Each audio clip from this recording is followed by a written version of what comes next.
In history, some figures step into the light to shape entire continents, while others become legends simply because the world keeps retelling their stories with more imagination than accuracy.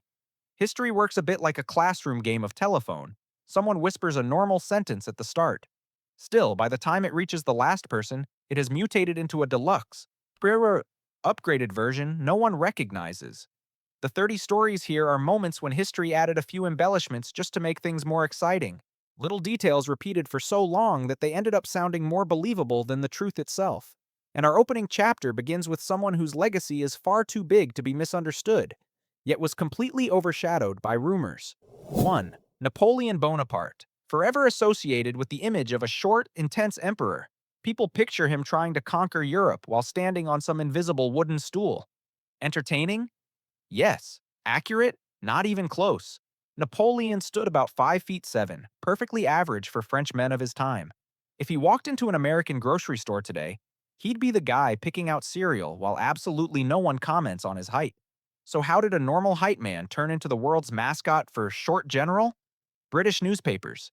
They portrayed him as small to make their enemy appear less intimidating. It was the old school version of choosing someone's worst photo and posting it everywhere until the crowd builds its own narrative. Add in a measurement mismatch between French and British units, and his height got shaved down by a couple of centimeters in translation. A small error, a clever smear campaign, and suddenly short Napoleon outlived half the wars he won. Napoleon wasn't short, he was just a victim of propaganda, and a measurement slip-up that accidentally turned into a global myth. 2. Across traditions, some dates are chosen with care, clear reasons, deep meaning, symbolic weight. And then there's December 25th, the day many people believe Jesus was born, even though the only book directly connected to that event refuses to give a date. No hints, no clues, nothing. Yet somehow, the entire world unwraps presents on that exact day with incredible confidence. The funny part? The few biblical details we do have actually point toward a springtime birth. Shepherds sitting out in the fields in the middle of a European winter sounds less like historical accuracy and more like people who desperately needed better coats. Spring makes a lot more sense. But tradition didn't choose the sensible option. Tradition chose the convenient one. That convenience was Saturnalia, the biggest Roman festival of the year, a week-long party that wrapped up right at the end of December. And the early church looked at it the way a modern business looks at a market that's already crowded. Instead of trying to shut down the popular event, they simply dropped their own holiday right into the slot everyone was already celebrating. A simple, effective brand repositioning strategy. And that's how the world's biggest holiday was born. Not from historical accuracy, but from piggybacking off an existing party. December 25th isn't a factual date, it's a convenient one. And the tradition stuck because no one wanted to move the gift-giving season to an entirely different time of year. 3. In modern imagination, the Roman arena looks like a safety regulation-free version of every action movie ever made. Two gladiators charging at each other like their contracts expire at sunset. But in reality, if you compared a gladiator match to an NFL or MLS game, the biggest similarity would be economics. Nobody wants their million-dollar athlete taken out 5 minutes into the season. Gladiators weren't tossed into the arena to be abandoned to fate. They were expensive assets, bought, trained, and invested in the same way American teams spend millions on an athlete they hope will carry the franchise. A gladiator dying early wasn't a glorious victory. It was a financial loss that made the owner stare at his budget like, well, that's unfortunate. If you want a clearer picture, imagine a modern gladiator standing in the arena, looking up at the crowd, and announcing he'll only fight 3 rounds because the new contract isn't signed yet, or demanding a bonus every time he dodges a hit, just like American athletes negotiate incentives for scoring. That scenario isn't as far-fetched as it sounds. A skilled gladiator was worth as much as a sports star. Nobody burned an investment like that without a very good reason. A gladiator match was closer to a scored boxing bout than a death match. Hollywood adds the blood. History protects the money. 4. The popular image of the pyramids looks like an old movie. Endless lines of starving slaves dragging giant stone blocks under the sun like they're competing in history's worst reality show challenge. But the truth doesn't fit that tragic script. The pyramids were built by skilled workers who were well-fed, well-housed, and received medical care better than most people imagine. If you picture them as a forced labor crew, try shifting that image into a modern American construction site. This wasn't a group being whipped. It was a workforce with schedules, designated housing, meals full of meat and beer, and even on-site doctors. That sounds more like a benefits package than a slave pit. Many of the excavated skeletons show signs of bone setting, bandaging, and treated injuries. That's not neglect. That's what you do when your workers are essential to finishing the biggest architectural project of your era. If an American contractor looked at this system, they'd probably nod and say the Egyptians invented the ancient prototype of workers' compensation. A crew with wages, good food, and the right to complain when their shifts got too heavy. The pyramids weren't built on despair. They were built by a professional labor force working on a massive construction project, not a historical tragedy. 5. The modern image of Vikings makes them look like they walked straight out of an action movie casting call. Giant horned helmets so huge that one quick head turn could punch a hole through a wall. But in reality, horned helmets never existed in Viking life. Not because they hated decoration, but because no one wants two metal hooks attached to their skull during a fight. The idea of the horned helmet was actually born far from Scandinavia, in a 19th century costume department. An opera designer wanted dramatic flair, so he slapped horns on the actors' helmets. The audience loved it so much that Hollywood later adopted it as mandatory Viking gear. From there, the myth repeated itself until people assumed history had confirmed it. If you want a clearer picture of how far off this is, imagine a modern Hollywood audition. A director looks at a real Viking, wearing proper wool, leather, and a simple helmet, and asks if he can put on something more heroic. The real Viking would probably look around to see if it's a joke, then politely explain he came to fight, not walk a runway. Real Vikings were practical, tidy, and efficient. Horned helmets exist only in well-staged imagination, not in history. 6. When people think of Cleopatra, they picture an Egyptian queen straight out of the Golden Desert. Mysterious, iconic, chosen by the sands themselves. The truth, however, doesn't match the aesthetic. Cleopatra was Greek, not a little Greek. Fully, thoroughly Greek, descended from the Ptolemaic dynasty, the family of a general who served under Alexander the Great. Her family ruled Egypt for 3 centuries without ever bothering to blend in. What's fascinating is that Cleopatra understood branding better than half the companies on the Fortune 500. As a Greek queen ruling Egypt, she realized that speaking Egyptian and behaving like a local would give her image real power. So she performed Egyptian identity so convincingly that later generations forgot her origins entirely. It was the ancient world version of tailoring your brand to match your target market. If Cleopatra lived today, she'd be the kind of powerhouse who keeps her Greek cultural roots intact, while making the public believe she was born and raised in Cairo.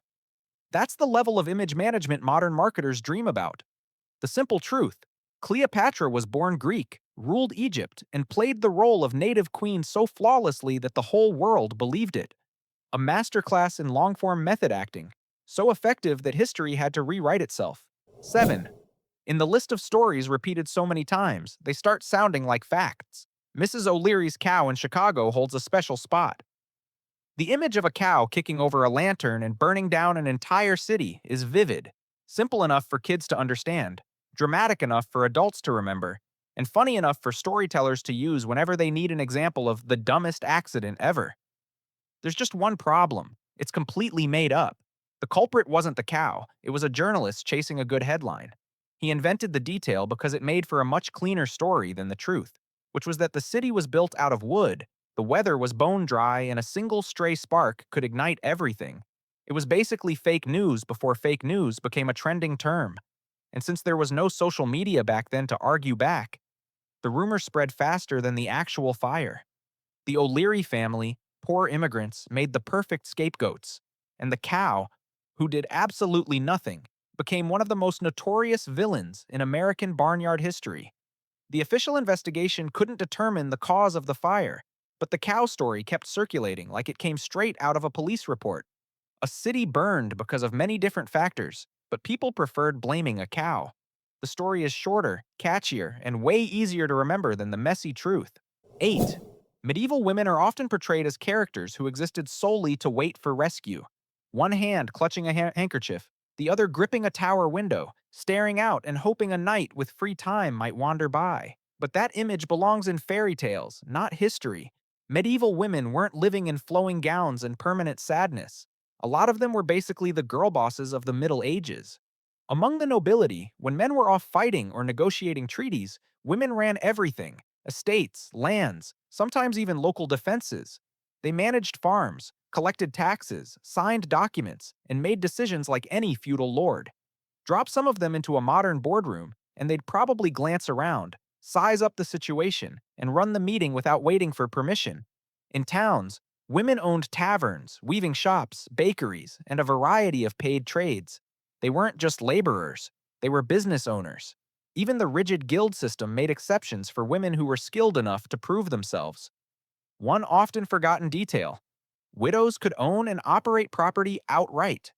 That turned many of them into economic powerhouses, far from the helpless figures pop culture likes to imagine. Medieval women didn't have hashtags, but if social media had existed back then, the list of women running their own lives would have been a lot longer. 9. The popular image of Sparta is a steel-hard society where every child had to pass a survival exam the moment they were born.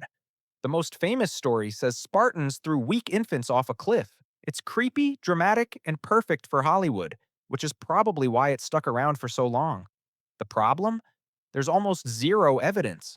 Archaeologists kept digging and found adult bones.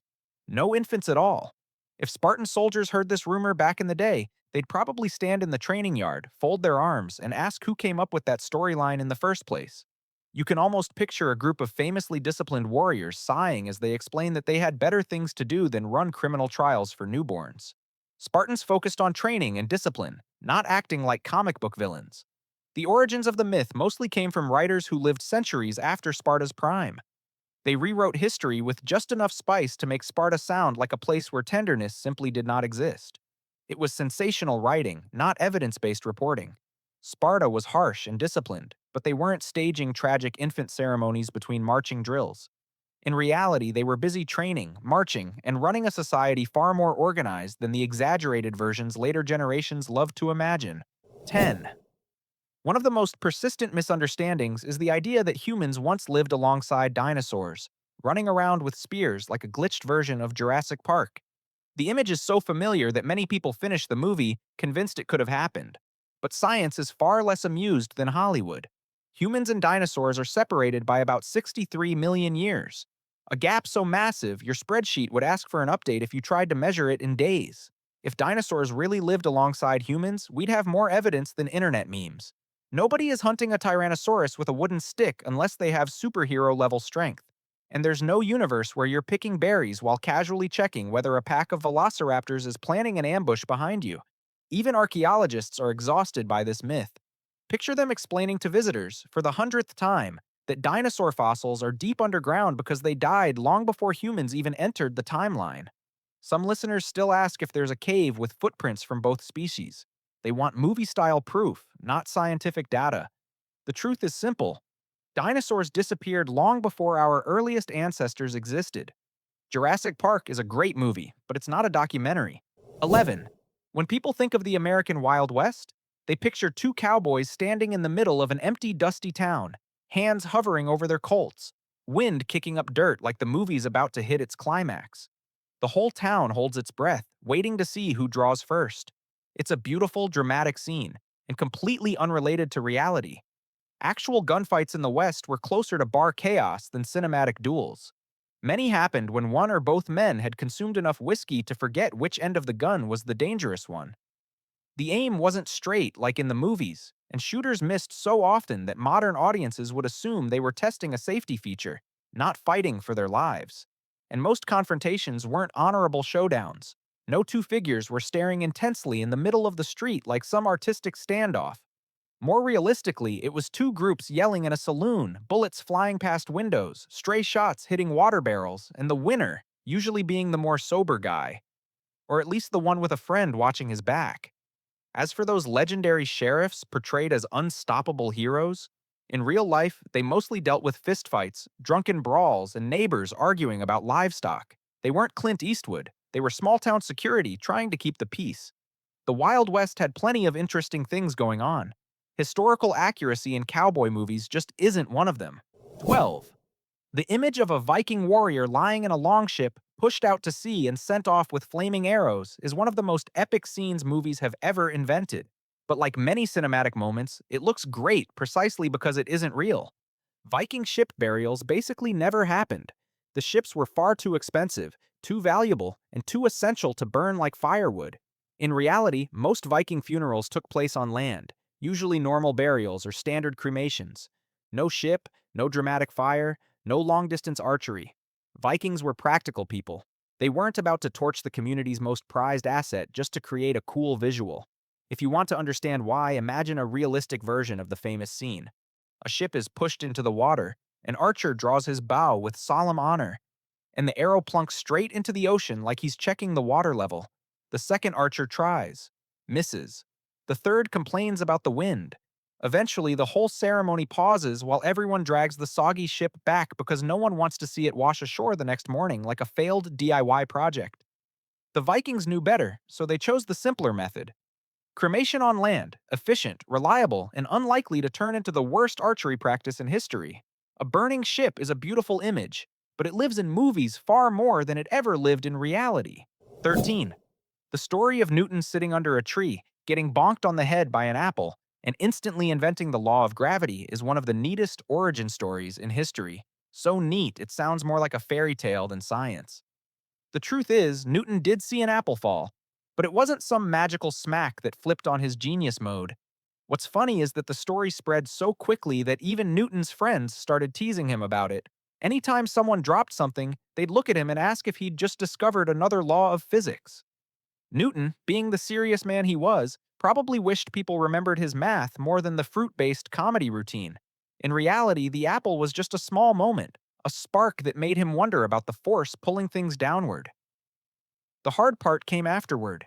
Years of calculations, rewrites, retries, and formulas so long that most people today would walk away the moment they saw the first line. If Hollywood ever made a Newton movie, they'd definitely highlight the apple scene because it's short and understandable. The years of math would be cut instantly. Nobody wants to watch a genius scribbling equations until his hand cramps. The apple story survives because it's easy to tell. But Newton didn't become great because of a gentle tap on the skull. He earned it through an amount of work that would make most people today give up before lunchtime. 14. There's a common misconception that medieval Europeans only lived to around 30, as if the entire continent operated under a curse where everyone turned 31 and immediately became elderly. But the truth is completely different. That 30 number is low only because so many children died young that they dragged the whole statistic down with them. If a child survived the waves of disease, accidents, and bred hard enough to double as building material, their adult life expectancy was actually pretty solid. Plenty of people made it to 60 or 70, and by medieval standards, that was basically winning the longevity lottery. Imagine a medieval grandfather sitting outside his house, listening to a traveler from the 21st century say, "We thought people in your time only lived to 30." The old man would stand up with his cane, adjust his cloak, and reply, "I'm 72. 30 was when I started complaining about back pain." Life was undoubtedly harsher back then, but family networks and community support kept elders cared for. Nobody was running a marathon of longevity, but they also weren't dropping dead en masse at 30 like movies love to suggest. Medieval people lacked many things, but a tragically short lifespan wasn't one of them, no matter what modern charts make us think. 15. The idea of pirates making someone walk the plank is wonderfully dramatic. The victim steps out onto a wooden board, the sea roars below, and the crew watches like judges on some ancient reality show. But that scene exists only in the imagination of authors, screenwriters, and people who really enjoy adding flair to their stories. In the real world, nobody had time to build a special board just to get rid of a prisoner. Actual pirates were basically unlicensed entrepreneurs. They wanted everything fast, efficient, and resource-friendly. If they needed to dispose of someone, they picked a method far quicker than hosting a runway event on the deck. No ceremony, no speeches, and definitely no plank. If you imagine a real pirate crew watching a Hollywood movie, you can picture the confusion. One pirate stands up, points at the screen, and asks, "Who has time to build that thing? We're busy sailing the ship, fixing the sails, and dividing the loot." Another nods and adds that the plank looks more like a fashion statement than a practical punishment. Hollywood loves the plank because it's tidy, dramatic, and spooky enough to fit a script.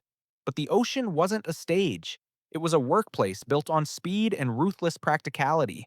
Walking the plank is a creation of literature, not the open seas. 16. The popular image of the medieval era makes it look like an entire society that rejected bathing as a lifestyle philosophy. But that's a modern fantasy more than a historical fact. Medieval people weren't spa day fresh, but they also didn't live in a state of proud filth, the way movies love to show. They had herbal soap, public bathhouses, and considered cleanliness part of both religious duty and basic health. Many towns had regular bath facilities, essentially ancient versions of a day at the spa. Picture a medieval spa day. People heating water, adding herbs, soaking while discussing grain prices and complaining that the neighbor's horse keeps kicking things. Of course, they didn't refresh the water constantly, and things didn't smell like lavender. But the idea that all of Europe lived in a dusty haze like they were auditioning for a nomad documentary is wildly inaccurate. Some records even say medieval folks bathed more often than Europeans did a few centuries later. If social media existed back then, medieval people would probably post spa day pictures with wooden tubs, bundles of herbs, and captions like, "Not sure who started the rumor that we don't bathe." They weren't dirty. They just lacked showers, air conditioning, and the warm golden lighting you see in commercials. 17. In Roman arena movies, all the emperor has to do is bow his head and point his thumb downward, and the gladiator is basically done for. The crowd roars, the drama spikes, and everyone believes this was the empire's official execution signal. But the truth is completely reversed. A thumbs down in ancient Rome actually meant mercy, a gesture far gentler than Hollywood ever allows. Ironically, the thumbs up was likely the real finish him signal, symbolizing a drawn sword. Thumbs down meant the sword should be put away. But screenwriters flipped the meaning because a downward thumb simply looks more dramatic on camera. Translated into modern language, that means every time you hit dislike on YouTube, you're accidentally performing the ancient Roman gesture for let him live. Ancient Romans would be thoroughly confused watching today's internet, wondering why we're sparing millions of cat videos every day. You can almost picture a Roman gladiator staring at YouTube like, why is everyone granting mercy to a video of a cat slipping on tile? Meanwhile, Hollywood sticks to the wrong version because it's edgier, moodier, and fits perfectly under dramatic lighting. The Roman thumb wasn't the ruthless signal movies claim. It was practically polite, a soft little suggestion meaning, all right, he lives. 18. The image of ninjas dressed head to toe in black, leaping from rooftops like martial arts shadows, comes more from theater than history. The all-black outfit everyone recognizes actually comes from kabuki theater, where stagehands wore black to appear invisible. Audiences got used to the visual and eventually assumed real ninjas dressed the same way. In reality, if a ninja wanted to blend in, the last thing he'd do is wear something eye-catching. They needed to disappear into the crowd, not cosplay as Midnight. So their usual wardrobe was that of a farmer, a merchant, or a traveling monk, normal enough that no one would remember their face 5 minutes later. You can almost picture a real ninja looking at a modern movie poster, watching the main character strut around in a sleek all-black suit and sighing. He'd probably say, try doing night missions in that. Every guard will ask which theater troupe you came from. Records show ninjas often preferred reddish browns or deep blues, shades that blend better under moonlight than pure black. Their disguise skill made them closer to actors than mysterious shadow warriors. They could walk right past you, holding a basket of vegetables, complaining about rice prices, and you'd never suspect a thing. Real ninjas weren't shadows with superpowers. They were masters of looking like absolutely nothing special. 19. Catherine the Great was one of the most effective rulers in Europe. She reformed her country, expanded its borders, and turned Russia into a major power, basically the CEO of an empire before CEO was even a word. Her resume deserves a highlight reel. Instead, history handed her one of the weirdest smear campaigns ever recorded. The infamous rumor linking Catherine to a horse didn't come from real events. It came from political enemies who needed something outrageous enough to ruin her reputation. They crafted a story so shocking, so clickbaity for the 18th century, that it spread faster than any truth ever could. Think of it as the medieval version of dropping a scandalous fake headline just to tank a famous leader's brand. Unfortunately for Catherine, the rumor went viral long before viral was a term. If Catherine lived today, she'd probably look at the global ranking of historical scandals, see herself at the top of most absurd rumor ever, and ask, I restructured an entire empire, and you remember me for a horse? The truth is simple. Catherine died of a stroke. No theatrics, no bizarre circumstances. Nothing remotely close to the rumor that overshadowed her legacy. But the story was so sensational that it clung to her name more stubbornly than any official record. Catherine the Great was a powerhouse ruler. History just saddled her with a story she definitely never approved. 20. Thomas Edison is often credited as the guy who invented the light bulb, the lone genius who saved humanity from living by candlelight forever. It's a clean story. It fits perfectly in a school textbook. There's just one small issue. He wasn't the first. The idea and early designs existed decades before him. Edison didn't invent the light bulb. He made it work as a real product. In reality, Edison functioned more like a modern startup founder than a lone inventor. His lab was basically an early Silicon Valley. Engineers, chemists, craftsmen, an entire team grinding through hundreds of filament experiments trying to find one that didn't burn out faster than a birthday candle. And Edison? He was the PR king. If he lived today, you could picture him on stage at a tech conference saying, "We didn't invent the light bulb, we just made the version that doesn't explode." Edison's true brilliance wasn't creating the concept, it was building the whole ecosystem around it.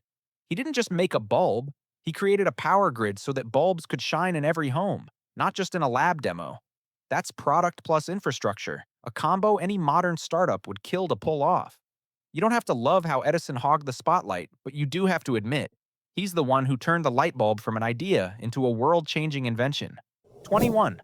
The story of the Trojan horse is one of history's most legendary plot twists. The Greeks built a giant wooden horse the size of a two-story house, hid soldiers inside, left it at the gate, and waited for the Trojans to drag it in like a surprise gift. Cinematic? Absolutely. Accurate? Probably not. Most historians think the horse was a metaphor, not an actual wooden sculpture on wheels. A more realistic version is that the Greeks used a siege device nicknamed the horse, or simply forced the gates open using engineering instead of carpentry. If you recreated the real assault, it would look far less poetic. No dramatic dragging of a giant statue into town, just a bunch of Greek engineers studying the walls, setting up siege machines, breaking through the gate, and entering like any practical army. You can almost imagine a modern Greek soldier watching the Hollywood version and sighing, "We spent months sweating over siege engines, and they say we won because of oversized home decor." It's the kind of historical rewrite that drives engineers crazy. The wooden horse lives on because it's too good a story to lose, an iconic symbol of deception rather than military technology. But chances are very high the Greeks didn't carve a massive piece of furniture and stuff soldiers inside. 22. Henry Ford is often praised as the father of the automobile. The guy who woke up one morning and thought, what if I put an engine on a metal frame and call it the future? Sounds inspiring, but historically, Ford showed up to the game pretty late. Cars already existed, and Carl Benz had the first real patent. Ford simply did what great entrepreneurs always do: take an existing idea, optimize it, and deliver it to the masses. Ford didn't invent the car, and he didn't invent the assembly line. What he did was mash the two together, improve both, and roll them out so efficiently that competitors had to sit down and rethink their life choices. Think of Ford as the guy at the grocery store who somehow finds every coupon, stacks them perfectly, and walks out saving 90%. The ideas weren't his, but the combination was game-changing. If Ford lived today, he'd absolutely be that tech conference CEO saying, "We didn't invent the wheel, we just made the wheel mainstream faster than anyone else." A very startup founder kind of flex. Ford's real achievement was turning the automobile from a luxury item into something the middle class could afford. The victory wasn't in the invention, it was in the process, the speed, and the vision. Ford didn't create the car, he created the market for it. 23. King Arthur shows up in pop culture like the gold standard CEO of medieval nobility, sitting on the throne of Camelot, holding Excalibur, running the world's first roundtable meeting like an HR visionary. It's grand, cinematic, noble, and built on one tiny problem. Arthur very likely never existed. No archaeological proof, no contemporary records, no solid historical trail. Everything we know about Arthur comes from writers who lived centuries after the supposed events. They weren't documenting history, they were basically doing ancient fan fiction. Very committed fan fiction. Picture a group of medieval bards brainstorming like a Hollywood writer's room. One goes, "Make Arthur stronger." Another says, "Give him a magic sword." The third jumps in, Add a wizard and a castle, and what the heck, a whole squad of knights. And just like that, they created a cinematic universe long before Marvel was a thing. Maybe there was a British war leader who fought the Anglo-Saxons, but the odds that his name was Arthur, he pulled a sword from a rock, and was best friends with a time-bending wizard? Pretty close to zero. Arthur lives on because the story is simply too good to die. When a legend is irresistible, it doesn't need historical paperwork, just a great narrative and an audience ready to believe. Arthur isn't a historical figure. He's proof that sometimes a story can win over the whole world without ever proving it was real. 24. The idea that pirates wandered the seas, burying treasure and drawing maps with a big X on them, sounds perfect for an adventure movie. A crew sailing around the world, hiding gold in the sand, leaving clues like they're running some global scavenger hunt. But real pirates were not that bored, and more importantly, they were not savers. In reality, any loot they got was split immediately and spent immediately. Picture a pirate stepping onto the dock with a bag of gold, spotting a tavern on the corner and asking, "Why bury this when I can buy rum right now?" Their financial strategy was basically the same as someone who gets their paycheck and heads straight to the bar. Historically, there's only one well-known case, Captain Kidd, who tried to hide part of his money as a bargaining chip.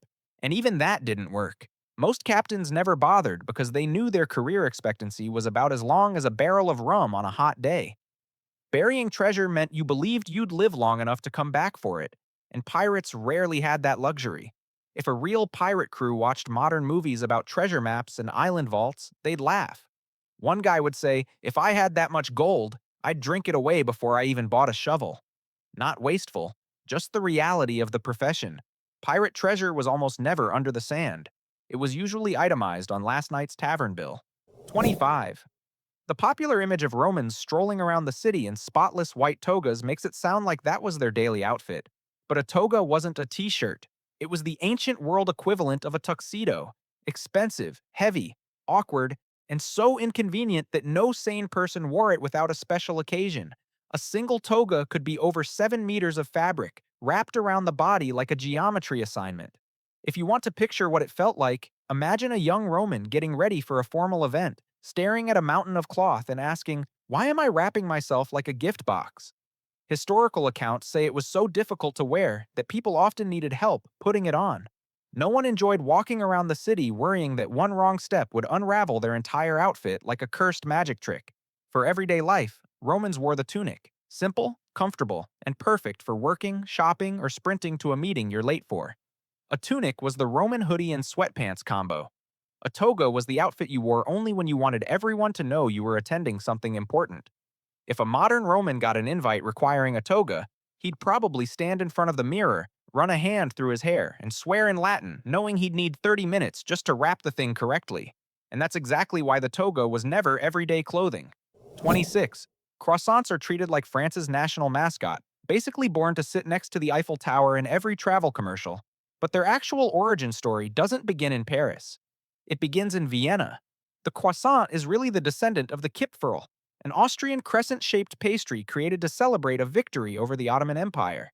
The plot gets even funnier when this immigrant pastry arrived in France thanks to an Austrian bakery that opened in Paris in the 19th century. Parisians tried it, loved it, and then basically declared, almost in writing, "This is ours now." It was the culinary equivalent of a modern company buying a startup and immediately calling it an in-house innovation. If croissants could talk, you can imagine one looking at its own passport and wondering, born in Vienna, raised in Paris, treated like a national treasure? Who am I really?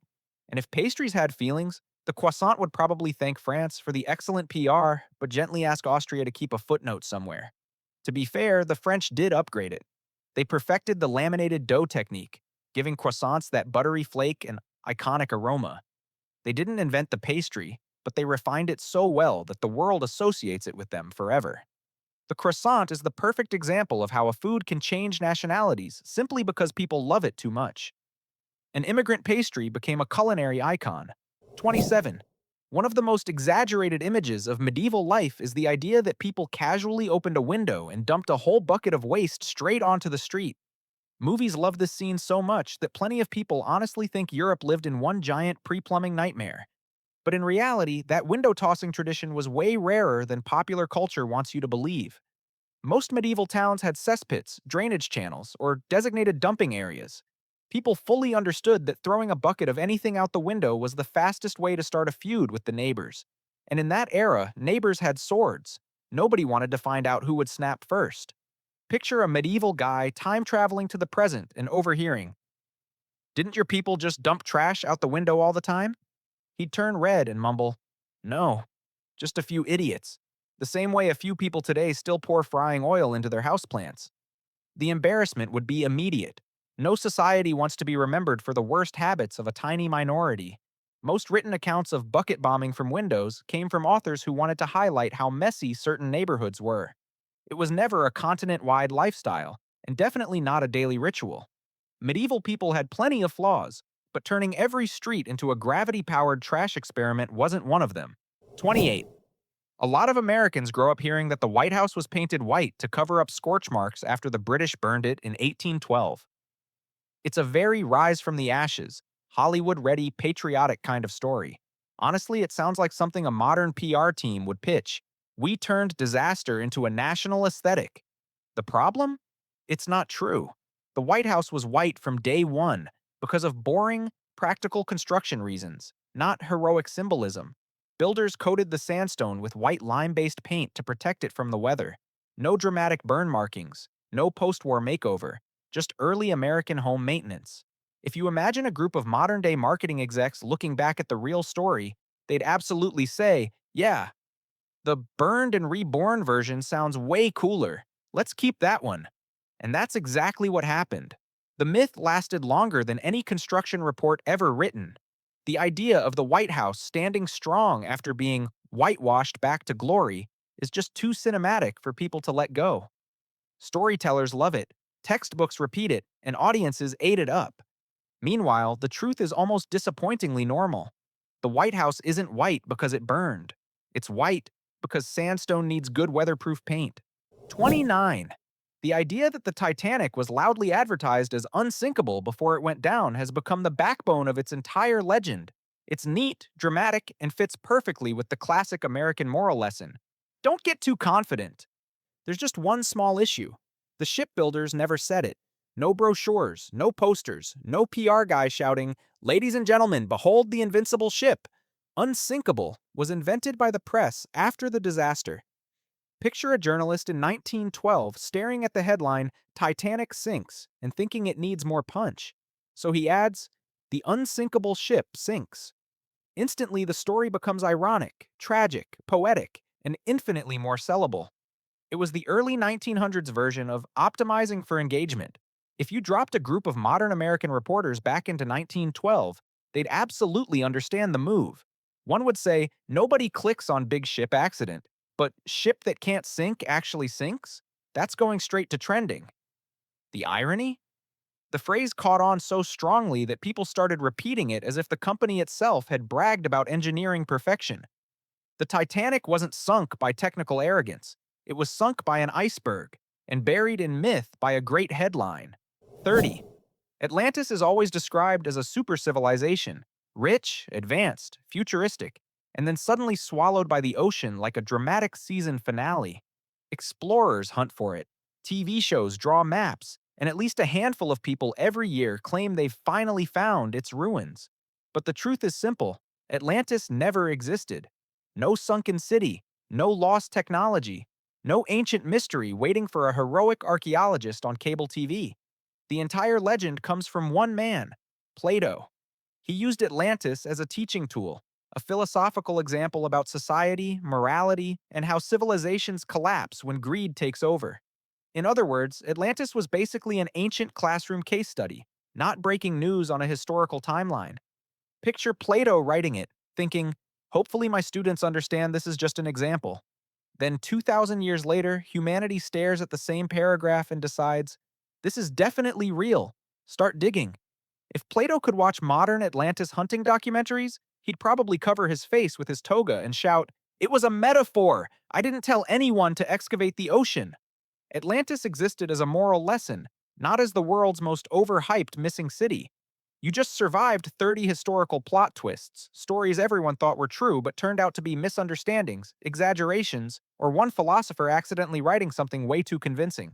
If you want to unlock more strange, charming, and wonderfully absurd history, hit that subscribe button. Quick, painless, and guaranteed to keep you from missing the next wild chapter.